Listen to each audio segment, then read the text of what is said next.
ये वो इमारत है जिसकी तकदीर वक्त ने मानो खुद अपने हाथों से लिखी।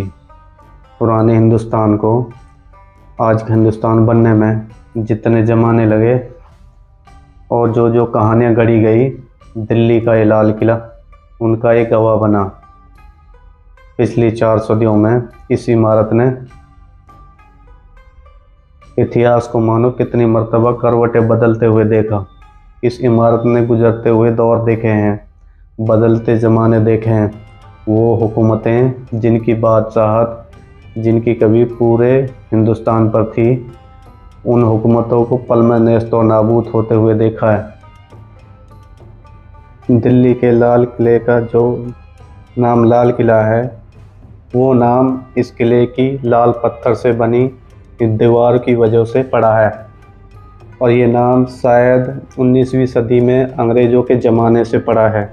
शायद वो अंग्रेज थे जिन्होंने इसे रेड फोर्ट कहना शुरू किया था। लेकिन बहुत ही कम लोग जानते हैं कि इस किले का नाम किले मुबारक है और ये नाम इसे शाहजहाँ ने दिया था। शाहजहाँ ने लाल किला बनवाने का तब सोचा कि अब मुग़ल साम्राज्य की राजधानी दिल्ली होनी चाहिए। अकबर के ज़माने में मुग़लों की राजधानी आगरा हुआ करते थे और अकबर को दिल्ली पसंद नहीं थी, क्योंकि दिल्ली हुमायूं की हार शेर शाह सूरी से हुई थी, जो उसको याद दिलाती थी। शाहजहाँ आगरा की गर्मी से परेशान थे और उन्होंने दिल्ली वापस आने का मन बना लिया था। शाहजहाँ ने एक शहर बसाया जिसे जहानाबाद नाम दिया गया, लेकिन बाद में उसे पुरानी दिल्ली के नाम से जाना जाता है।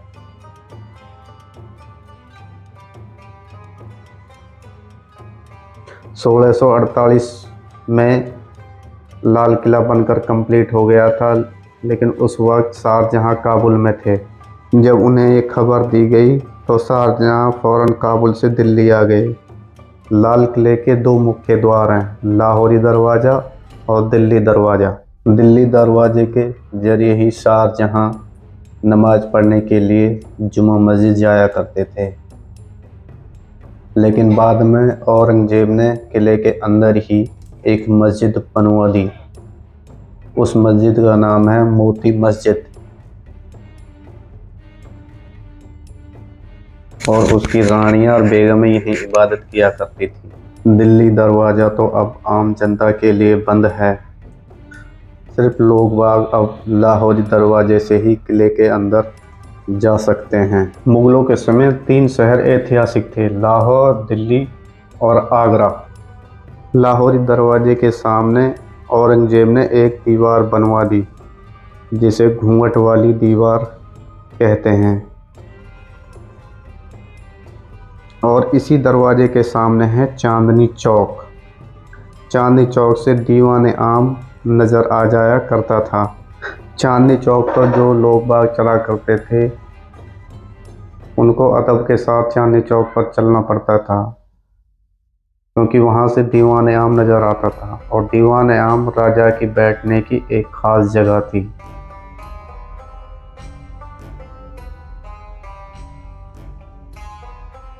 इसलिए औरंगज़ेब ने इस दरवाजे के सामने एक दीवार बना दी, जो इसे प्रोटेक्शन भी देती थी। शाहजहाँ को औरंगज़ेब की ये बात बिल्कुल पसंद नहीं आई। कहा जाता है कि चांदनी चौक पर खड़े होकर लाल किले को देखता था तो लाहौरी दरवाज़ा बड़ा ही सुंदर दिखाई देता था, लेकिन बाद में दीवार बन जाने के बाद वो इतना भव्य नहीं रहा। जब ये दीवार बनवाई गई, उन दिनों शाहजहाँ आगरा में कैद थे। शाहजहाँ ने आगरा से औरंगज़ेब के लिए खत लिखा था और पहली बार आज़ाद भारत पर 15 अगस्त 1947 में पंडित जवाहरलाल नेहरू ने झंडा इसी किले से फहराया था, जो आज भी फहराया जाता है। जब लाहौरी दरवाजे से हम अंदर जाएंगे तो एक बाज़ार आता है, मीना बाज़ार, जिसे छत्ता बाज़ार भी कहते हैं। ये शाहजहाँ ने अपनी बेगमों के लिए बनवाया था। किले में जिन चीज़ों का इस्तेमाल होता था, उस तरह का सामान इस बाज़ार में मिलता था।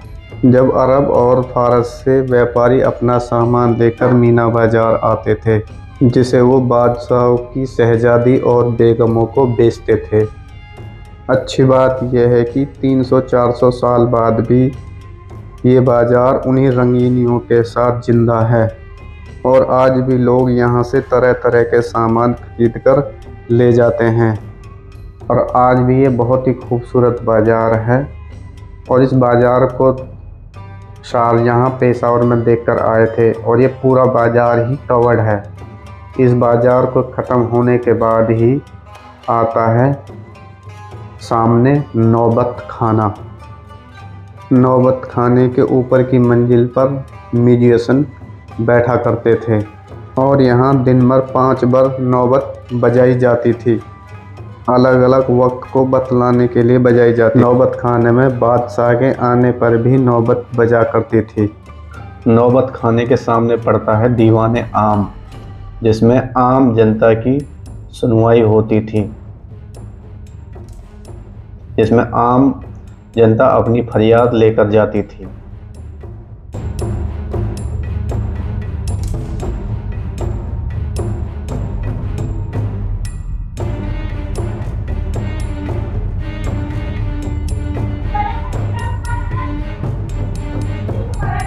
और यहाँ पर राजा बैठा करते थे, जिसे नसेमन जिले इलाही कहते हैं।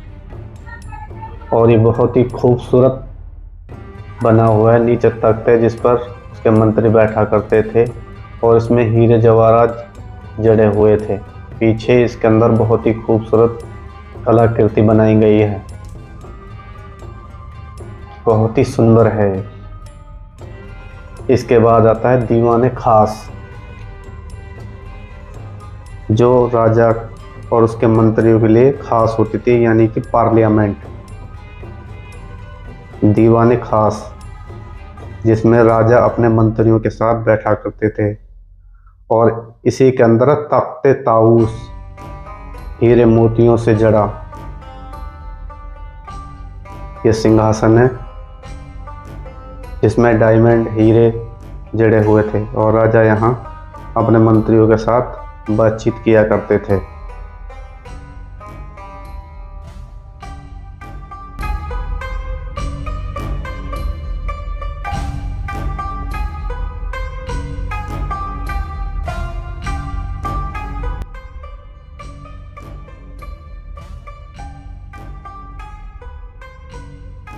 (1739) में नादिर शाह ने इस तख्त को लूट लिया था और जब इस तख्त को लेकर वो सिंहासन को लेकर ईरान जा रहा था तो लुटेरों ने उनके ऊपर हमला कर दिया, जिससे उस तख्त को लूट लिया। इस तख्त को पीकॉक थ्रोन कहते हैं। इसके ऊपर 2 हीरे मोतियों के 2 मोर बने थे और उनके बीच में था कोहिनूर हीरा।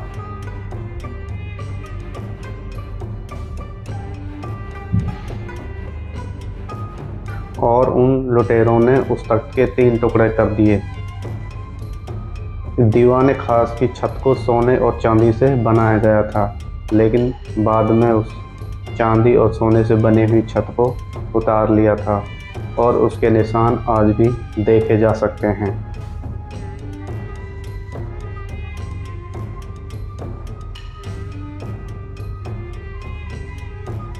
इसमें जो पंक्तियाँ बनी हुई हैं, इस पत्थर को अलग अलग कंट्रियों से लाया गया था। इसके बाद आते हैं नहरें वहीस्त। इन नहरों में रोज वाटर चला करता था और ये बहुत ही सुंदर नहरें हुआ करती थी, जो महलों को ठंडा रखती थी। और इन नहरों में पानी आने के लिए यमुना से पानी उठाया करते थे।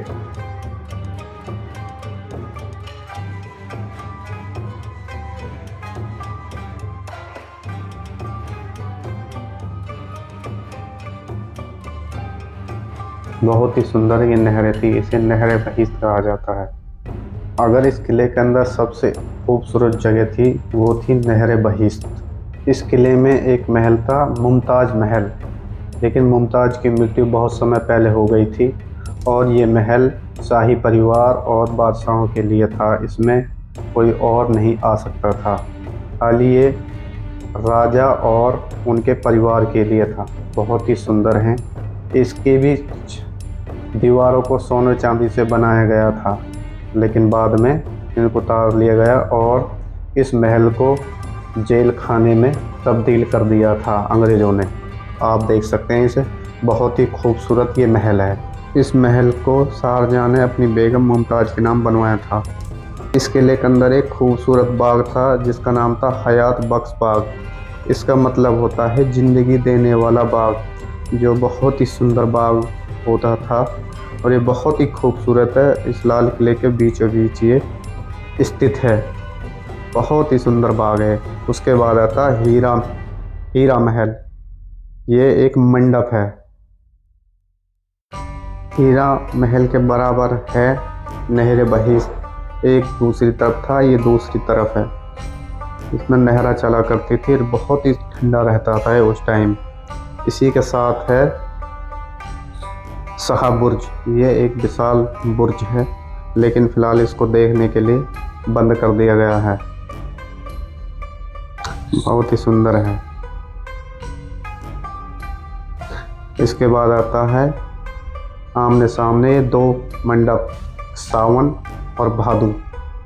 जब कभी बारिश होती थी तो एक में शाही परिवार की औरतें, एक में शाही परिवार के शहजादे। लाहौरी गेट और दिल्ली गेट के अलावा महल के अंदर एक दरवाज़ा और था जिसे यमुना गेट कहते थे, जिसमें राजा निकलकर नदी के जरिए किसी भी शहर आ जा सकते थे।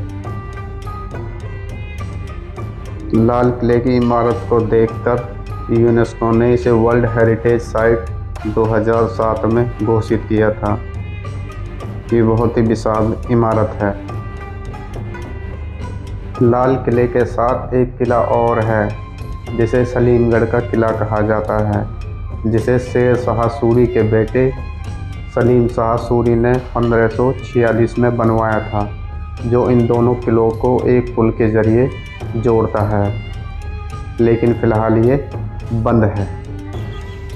आगरे किले के अंदर एक और खूबसूरत बाग है जिसे मेहताब बाग कहते हैं। इस बाग को अंग्रेज़ों ने नेस्तो नाबूद कर दिया था। इसकी जगह उन्होंने बिल्डिंगें बना दी थी जो अपने फौजियों के लिए और अपने काम के लिए इस्तेमाल किया करते थे, और इस बाग को उजाड़ दिया था। बहुत ही खूबसूरत ये बाग था, लेकिन उसको नेस्तो नाबूद कर दिया था। इसके बाद है लास्ट मुग़ल एम्पायर बहादुर शाह जफ़र। 1842 में बनाया गया बहादुर शाह जफ़र के द्वारा, और ये मुग़लों द्वारा बनाया गया लास्ट महल है। इसको 1842 में बनवाया गया था। अंग्रेज़ों ने इसी महल के अंदर बहादुर शाह जफ़र पर मुकदमा चलाया था और इसी महल के अंदर उसे कैद कर दिया था, और वो अपने ही महल के अंदर नतमस्तक हो गया था। अंग्रेज़ों ने बहादुर शाह जफ़र पर इसी किले के अंदर मुकदमा चलाया और उसे दोषी ठहराया गया और उसे देश निकाला दे दिया गया, और उसे हिंदुस्तान से रंगून रवाना कर दिया गया, जहां उन्होंने अपनी अंतिम सांस ली। बहादुर शाह जफ़र ने बर्मा से ही लिखा था, इतना है बदनसीब जफ़र दफन के लिए 2 गज ज़मीं भी न मिली कोहे यार में। जिसका मतलब है कि ए जफ़र, तुझे तो अपने मुल्क में दबने के लिए 2 गज ज़मीन भी नहीं मिली। ये बहादुर शाह जफ़र के आखिरी वक्त के बोल थे जो उन्होंने मरने से पहले लिखे थे।